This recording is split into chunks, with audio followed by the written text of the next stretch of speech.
안녕하세요. 잘하는 공부, 잘 나가는 공부방 잘공입니다.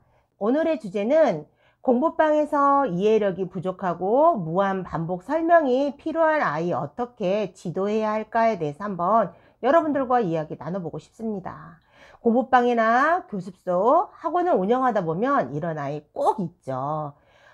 영어로 설명한 것도 아니고 한국말로 설명했음에도 불구하고 못 알아듣는 아이들이 있죠. 이렇게 이해력이 부족한 아이, 또 한 번 설명했는데 못 알아들어서 반복적인 설명이 필요한 아이들이 있습니다.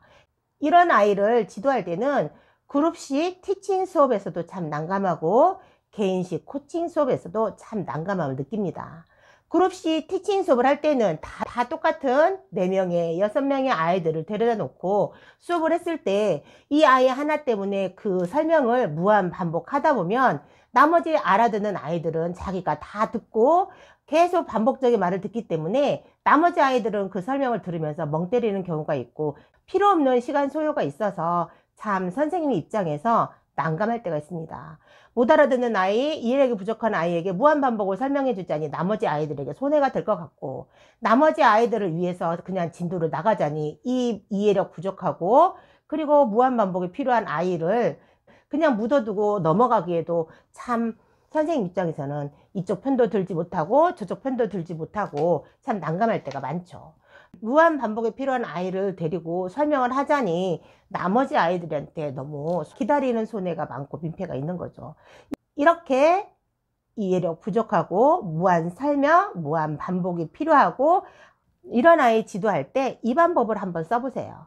보통 공부방, 교습소, 학원에서 체인점을 하신다면 그 회사 프로그램이 있으니까 그 회사 프로그램을 잘 반복해서 보면 되는 거고, 그룹식 코칭 수업 할 때도 다 나름대로 선생님들이 나름의 영상을 가지고 있기 때문에 그 영상을 반복해서 아이한테 들려주고 숙지시키고 구두 테스트를 통해서 아이가 얼마나 이해를 했는지, 아이가 얼마나 습득했는지 파악할 필요가 있지만, 그 외에 독해집을 가지고 수업을 하다가 문법을 이해를 못해서 독해를 못할 경우 그 관련된 문법을 설명해 줘야 되고요. 또한 다른 활동을 하다가 아이가 못 알아듣거나 이해 못한 그 부분을 집중적으로 설명이 필요합니다. 그룹식 수업이라 할지라도, 티칭식 코칭 수업일지라도 선생님이 개별적으로 설명이 필요한 부분들이 많이 있습니다. 문법 수업뿐만 아니라 독해집이나 파닉스 배울 때나 그 외 수업할 때 이해력이 많이 부족하고 무한 반복이 설명한 아이에게 칠판 설명이나 개별 설명을 할 땐 아이 보고 동영상을 촬영하라고 합니다. 요즘에 모든 아이들이 다 핸드폰 하나씩 가지고 있거든요. 제가 본격적으로 설명하기 전에 아이의 핸드폰을 가져오라 합니다. 선생님이 칠판에 설명을 하거나 선생님의 노트에 설명을 했더니 네가 동영상을 잘 촬영해 라고 얘기를 해요. 또는 음성으로 녹음할 경우에는 아이의 핸드폰을 제가 음성으로 켜고 제 입에 가까이 대고 제가 음성으로 설명을 해줍니다. 칠판 설명할 때 음성으로 녹음을 하거나 아니면 노트에 설명할 때 음성 녹음으로 직접 설명을 녹음을 하죠. 그럼 당연히 한번 녹음할 때 아이는 못 알아듣습니다. 녹음된 음성이나 또는 칠판에 설명한 동영상을 아이 보고 수업 시간에 반복해서 들으라 합니다. 그래서 제가 똑같이 설명한 걸 제가 많이 반복적으로 설명해 줄 필요가 없고, 아이가 녹음한 음성을 들음으로 반복 연습을 하고, 또는 제가 칠판에 설명한 걸 아이가 동영상으로 촬영을 해서 아이가 그 동영상을 반복해서 듣고 연습을 하라 합니다. 그런 다음에 다 숙지하고 연습이 되고 습득이 되었으면 저한테 오라 하죠. 그럼 이 아이가 얼마나 잘 습득하고 얼마나 잘 이해하고 얼마나 잘 숙지했는지 제가 구두 테스트로 다시 물어봅니다. 아이들에게 설명을 할 때는 1, 2, 3, 4, 5 이렇게 순서별로 설명을 하지만 아이들이 다 숙지하고 습득하고 저에게 돌아와서 구두 테스트 할 때는 저는 역산으로 아이들에게 질문합니다. 아이가 제대로 습득했는지 제대로 이해했는지 파악하는 거죠. 그리고 나서 아이가 대답을 곧잘 하면 통과해서 다음 단계를 넘어갑니다. 만약에 아이가 통과하지 못한다면 제가 설명한 영상을 다시 반복해서 듣고 연습하고 그리고 저한테 다시 구두 테스트 받으러 오라 합니다. 이게 별거 아닌 것 같은데 꽤 아이들에게 효과가 있더라고요.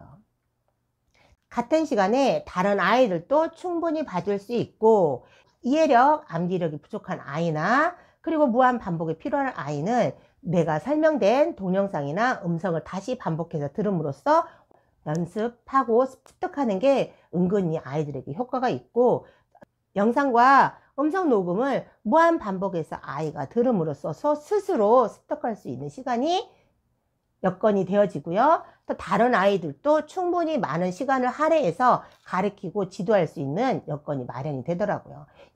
여러분 공부방에서, 교습소에서, 학원에서 혹시 이런 아이 있으시거든 이 방법을 한번 사용해 보시길 바랍니다.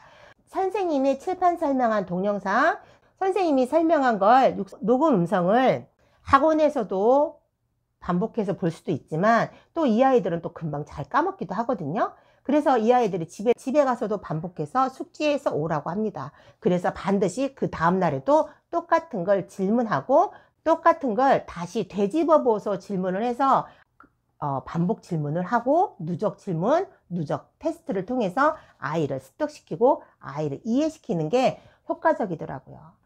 1인 학원으로 운영하시는 공부방, 교습소, 학원 원장님들께서 여러분들의 학원에 이런 아이 있으신다면 이 방법 한번 활용해 보세요.